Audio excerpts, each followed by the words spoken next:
There is a channel on here that I recently found out about and started watching. It's called Burn the Stigma with Tara Grace. Uh, it's one person's it's one person's journey to deprogram from the 12-step cult religion. There is some talk of cannabis use involved in it as well, which I don't see anything wrong with that. Somewhere along the way, I don't know when I lost this idea that if you were doing any kind of the AA idea of being sober, I would see the way that they would split hairs over the word sober. And it took me a very long time before I realized the redundancy of that term in those meetings, because I would see people, and I say this as someone who smokes cigarettes and someone who drinks coffee. Well, I'm more of a soda kind of guy. I'm more of a soda pop kind of guy. I wake up in the morning and I crack open a pop, a Coke. I don't generally like boiling hot coffee, but I'm not going to split hairs over the minute details to this. But I would see them consuming massive amounts of caffeine, lighting up one cigarette right after the other, and talking about how they didn't need anything to change the way they felt. I'm going to tell you, if you don't believe caffeine and nicotine change the way you feel, then you've never done anything with caffeine or nicotine. They definitely alter your brain chemistry in certain ways. If you're feeling stressed and you light up a cigarette or a vape, or you wake up in the morning and you're barely moving and you're down your caffeine morning fix real fast, it can make a difference. There's a million memes on the internet about don't mess with me until I've had my coffee. But I would see them split hairs about who's really sober, who's not really sober. And usually the ones doing that were the ones that were engaged in all kinds of alternatives. I would see people say, oh, it's complete abstinence for me today. It's complete abstinence. Nothing. I don't touch nothing, And come to find out, some of those very complete abstinence type people were people that were illegally buying street drugs, and some of them smoking pot and everything else. Now, the funny thing is, whenever I would bring that up, and I've said it on here before, but I'm going to repeat it again, is they would say, well, none of us are perfect in here. Who the fuck are you to judge? You're just jealous. You're just jealous they could get away. No, that's not what it's about. I don't give a fuck if you want to smoke pot. I don't give a fuck if you want to do street drugs. I don't really care what you do in your personal life. But when you're lecturing me like these AA people would do about complete abstinence, and when you're talking to me like I'm scum of the earth because I come to a meeting and I say, look, guys, I fucked up again last night. I started drinking again. And you act like I'm just the most vile, disgusting thing that you've ever seen in your entire life because I didn't fall in line and do your horseshit steps, which, by the way, I did do all those steps. I did all those steps, and it didn't do one damn thing for me in terms of quitting drinking. But when you're going to climb up on top of your high horse and look down at me and sneer at me because I drank again, then yeah, I got a major fucking problem. Especially when I would see people saying, see, I get up, there was one guy that used to come to meetings, he'd say, you gotta put your hands up like this every morning, which I'm not gonna fucking do, and never did, and he didn't either, probably. And he would say, you gotta say, here I am, God, to do your will, your way. And I thought, well, if you can wake up in the morning and pop a couple of Valiums and smoke a joint like you're doing, maybe you can say, I'm here to do your will, your way, God, and all that other kind of thing. But back to, and I was just laying groundwork for the topic here that I was going to talk about. On Burn the Stigma's channel, she was talking about the phrase in recovery, and she brings about a very valid point, and it brought back some old memories. In fact, it brought back enough old memories that I decided I would do an entire video about it. But she was talking about her particular addiction, and her particular, thing that she was badly addicted to. She hasn't done that in over 6 years. She hasn't touched it in over 6 years. So the notion of, am I in recovery, is what she was talking about in her video. She was saying, well, I haven't done it in 6 years. So do I refer to myself as being in recovery? Or do I even think about it in those terms? Because there's so much more to me than just an addiction. There's so much more in ways of issues and life events and things like that. Am I in recovery? And I hadn't thought about my own addiction in those terms in a very long time, but I realized there was a time when I would call myself recovering, or I would call myself in recovery, or well, when I was in AA, I couldn't refer to myself as any of those things because they gave me a title already in AA. They called me a chronic relapser. And of course, they would always blame me for not working. They never took into consideration anything that might have been going on in my life. It was just you didn't want to get sober bad enough. You didn't do the steps right. You didn't have the sponsor, even though I did all those things, and even though I had sponsors, and I attended daily meetings, and the list is endless there. But it was a point that she brought up on her channel that I thought about because she said, "Is referring to yourself as being in recovery, is that not still a form of holding on to 12-step dogma?" Which in my personal opinion, and what I have experienced, I think it kind of is. Because I don't drink alcohol anymore. I haven't gone on a drunken bender in a very long time. I have not woke up in the morning and had to reach for a bottle of vodka to stop the shakes and the vomiting and all the other stuff that used to happen on my drunken benders or my drunken escapades. So no, what am I? I don't have that problem any longer. I would like to safely say, and I can say with a fair degree of confidence, I'm not going to say it'll never happen again, that I'll never slip up ever again. And even if I do, by the way, it doesn't prove what I'm talking about on this channel is wrong. But I feel pretty confident in saying that I'm probably not going to go back to drinking. I know that's a crime in AA to talk like that. You're supposed to be perpetually in recovery for the rest of your life. You're always in recovery unless you're drinking. And if you're not in recovery, then you're a dry drunk. In other words, one word means one thing when you get there, and another word means another thing when you get there. In fact, I posted something about that not too long ago. They change the definition of words all the time in AA. But do I think of myself as being in recovery? Do I attach my alcohol addiction to me today at all? I don't really think of myself in terms of an identification. I don't really think of myself in terms of, I know I've got OCD, I know I've got this, and I know I've got that. But I don't necessarily identify myself as, like I don't say, well, I'm a person with OCD, as though that's a defining trait as to who and what I am, any more than, it's not really that important to me to say, I'm Italian, for example, or whatever. I have brown hair kind of situation. If actually it's kind of auburn colored. If you ever see me in bright sunlight, it's almost reddish, but I don't consider that a part of my identity. I don't consider that who I am. It's just something that I am. It's kind of the same thing with with in recovery. I don't really view myself as being someone who's addicted to alcohol. I can't be anymore. I'm not actively addicted to it any longer.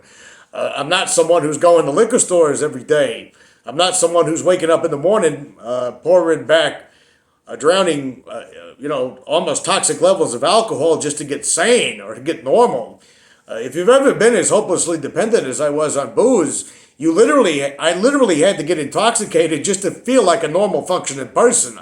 I couldn't, hold a cigarette. I couldn't even take a shower unless I had enough liquor in me to say, okay, I can walk straight now. I know if you've never been that addicted to alcohol, that won't make any sense to you, but I promise if you've ever been in that predicament, you know what I'm talking about. I haven't done that in a very, very long time. So I don't think of myself as a person who's addicted anymore. I don't think of myself as I certainly don't believe in the term alcoholic. But I kind of agree with the question that she asked, is referring to yourself as in recovery. Is that 12-step dogma? And I kind of think it is. Because AA redefines terms all the time. Because when you first get to AA and they use the word sober, what they mean is not drinking any booze. The word sober, though, can mean a lot of things. If you look up the dictionary, a very somber person that doesn't smile and, is very stern about the whole entire situation. You could describe them as a very sober individual. Or you can describe something as a sobering experience when it's one of those situations where the carpet gets pulled out from underneath you and, you fall and reality comes crashing in. It doesn't necessarily mean booze. But I think in popular terminology, I won't do like French philosopher Derrida and the postmodern thing. I won't go into on grammatology and words and their meanings and all of that other kind of thing. But I would say it's generally acceptable in modern society when you say I'm sober, that people would probably say, well, he's talking about liquor. I mean, if a cop pulled me over, I wouldn't tell him I'm in recovery. I wouldn't tell him I'm dry. I wouldn't tell him any of those things. If he said, you've been drinking, I would say, no, I'm sober, to put it very bluntly and simply. But I was in AA for only a little while before I realized the word sober doesn't mean what you think it means. They do this a lot in AA. Every single term means something else. And then when you claim that that's what it means, then they'll turn around and say, no, that's not what it means. You don't even understand nothing. Didn't you read the big book? That's not what it means. You don't know what you're talking about, Even though sometimes you're repeating their definitions right back to them again. Believe it or not, I saw an old timer do this one time, and it was almost amazing how quickly he talked out of both sides of his mouth with this. But he was upset that a newer person was chairing a meeting. That person was scheduled to chair that meeting. They can't stand anybody who's not one of them to chair the meeting because then they might not get called on. He was one of those old timers that had to get called on at the end of every meeting so he could round it all out, in some kind of way. And everybody just would nod their heads vigorously. There was one lady, it was really, really fucking annoying. But the whole time he was talking, she would say, oh my God, that's so true. Like, just that loudly in the meeting where everything. And then he would say something else. She'd say, oh my God, that is so right. And I was like, lady, we get it. You hang on his every word. You do this every night when he's called on. So please, enough with the fucking drama already. You're not trying out for a trophy award, for this. But he was upset that somebody with only 90 days was going to chair the meeting. He was pissed off about it. He was outside and he was using his favorite phrase, it takes 3 to 5 years to get walking around sense in the program of Alcoholics Anonymous. I don't know what 3 to 5 years means. I don't know where you came up with that number. Did a doctor tell you that you can't walk around until you got 3 to 5 years? I don't even know what you're hinting at. What he's probably really subconsciously saying is, if you're still here in 3 to 5 years, you'll probably be a sycophant to me, since I'm the grand old timer here, and you'll know that this meeting has to run the way I want it to run. But he was pissed off about that. Someone who's chairing a meeting at 90 days is not really sober. Sober is somebody who's working the steps, who's living according to God's will and all of this other thing, right?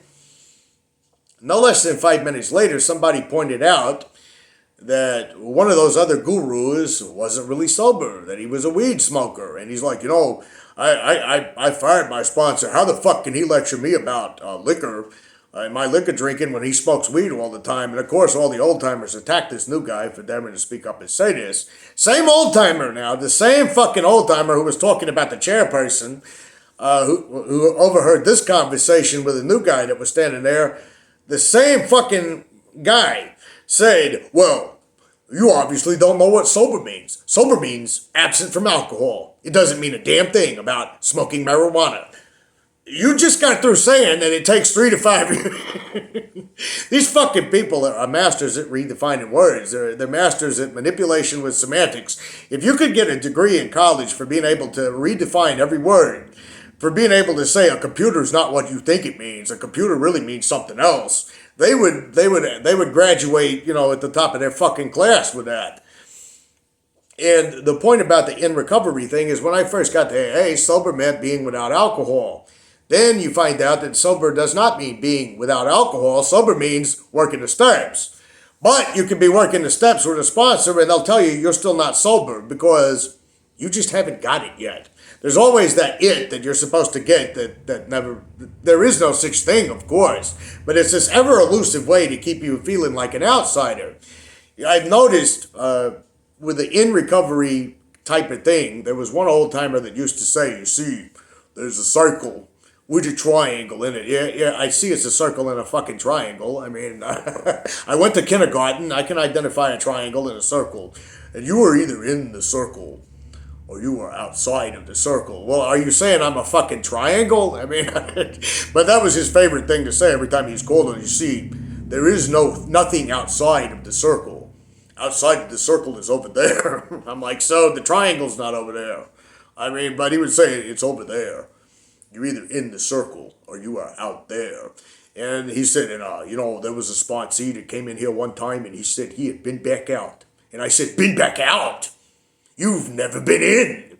Because, and I'm like, yeah, I know. He wasn't inside the fucking triangle in the circle or whatever the point is. But there is something AA does, and it drives this thing, I think, into people when they're trying to put their life back together. Because, you could say someone who quits drinking and starts focusing on their health and starts focusing on their mental problems and starts focusing on putting their life back together, getting everything in order again, and saying, I done fucked up a lot of shit here over the years. So I think I'm going to, now that I'm not getting drunk anymore, I'm gonna get on top of some things here, and I'm going to try to take care of my life again so I can live free the way I really want to live now that I don't have the lash of that horrible addiction hanging over my head anymore.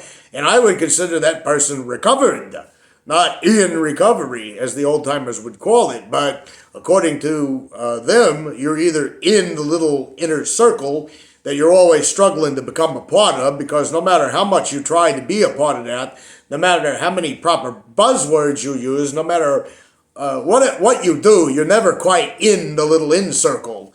And I think they drive home that sense of otherness, that outsider sense to you.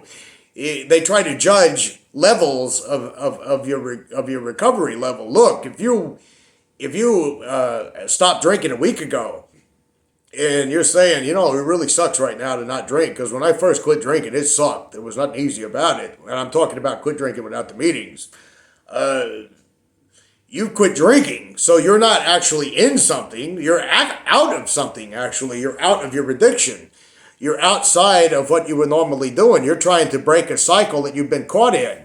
Because when I was a drinker, my entire day, my entire life revolved around drinking.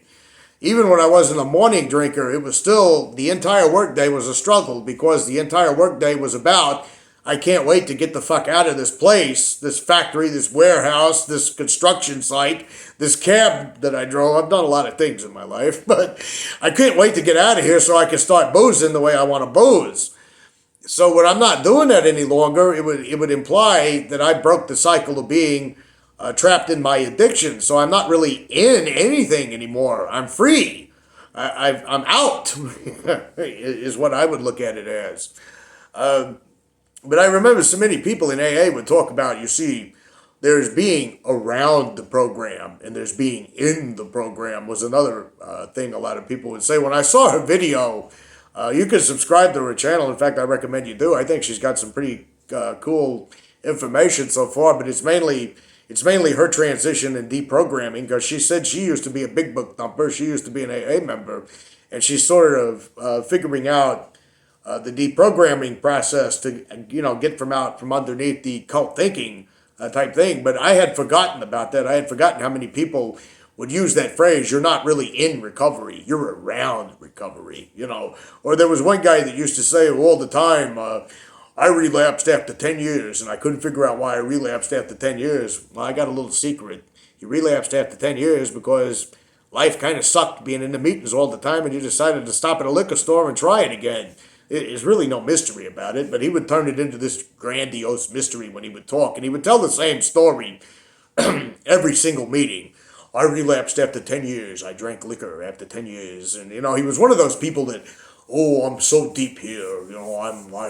I'm really, really deep with my word salad and my loaded double meanings and all my blabber and all that stuff. But he'd say, I relapsed after 10 years. And I took a long look inside of my soul. It was a dark place. I didn't want to walk inside my soul. I can't believe I could sit and listen to that shit. But I finally came to the conclusion. He would always wring his hands like he really, he's about to really impart some real serious knowledge on us here. He'd say, and I realized I was around recovery, seeking casual recovery, and not deadly serious recovery. And everybody go, like that. I was like, looking back on it now, I was like, look, dude, I understand you're trying to get attention for being some fucking, who's the pop psychology weirdo, Jordan Peterson. I understand you're seeking attention for that shit. But please, if you're going to do the dramatics here and you're going to do the posturing and you're going to do the Academy Award nomination, tell a different story once in a while, because I've been hearing the same fucking story for 5 or 6 years that I was going around that meeting. And it's really, really getting fucking old by now. But it's another way to drive that sense of otherness. It's another way to drive that idea that you're not really in recovery, you see. You only think you're recovering. See, you're not doing drugs and alcohol any longer, but you're not really recovery, you see, because you're not like us. So in answer to her question in this long 20-minute video, I would say I personally don't identify as being in recovery today. I don't identify myself with alcohol addiction at all. I don't really identify my addiction as being a part of who I am, any more than I identify the fact that I've got brown eyes as being a part of who I am, or the fact that, that I'm...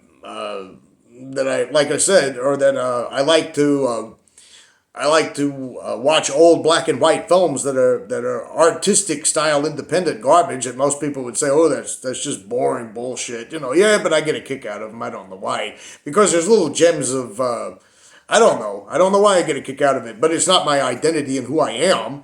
I mean, it's not like when I watch some old 1960s movie that was made in France with these subtitles and these, and this new surrealistic type of setting type thing. I'm not sitting there thinking, this film is who I am.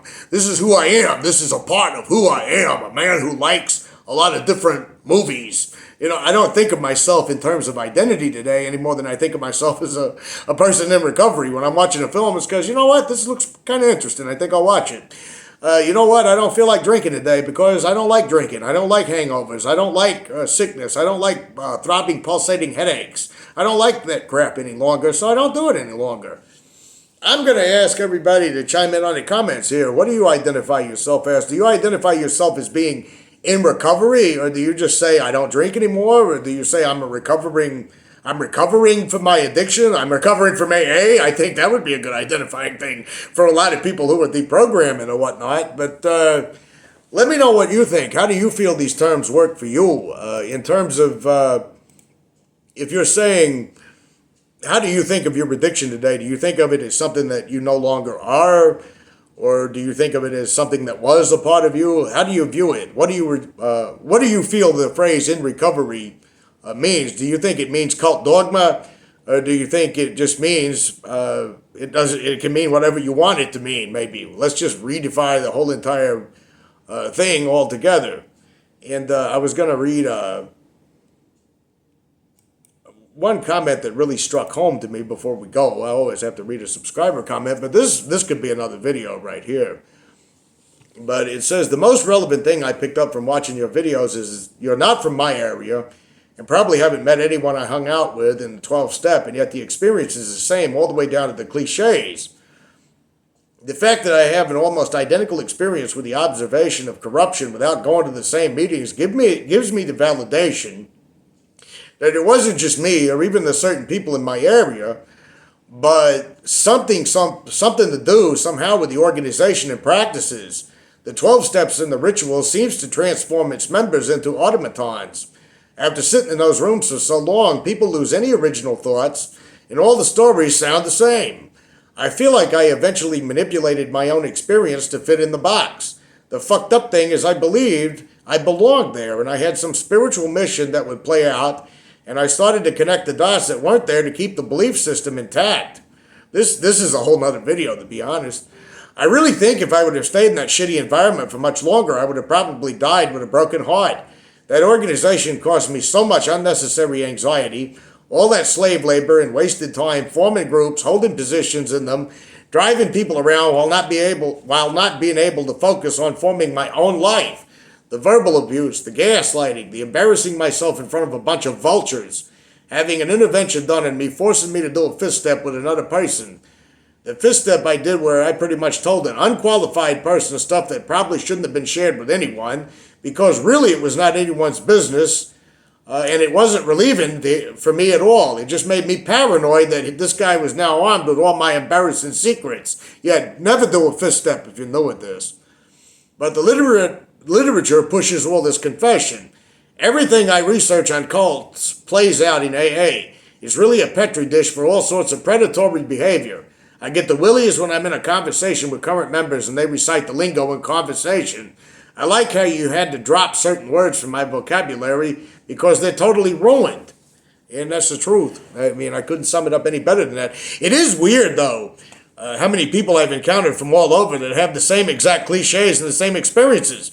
Like, I know people from all over the country in the online group, and they all have a story about some old timer talking about how God got him a parking spot in front of a building.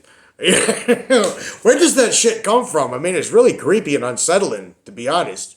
25 minutes anyway. If you got anything out of that, that's good. I hope Burn the Stigma, if you get the chance to watch this, I hope I answered your question. I know I rambled all over the place about terminology.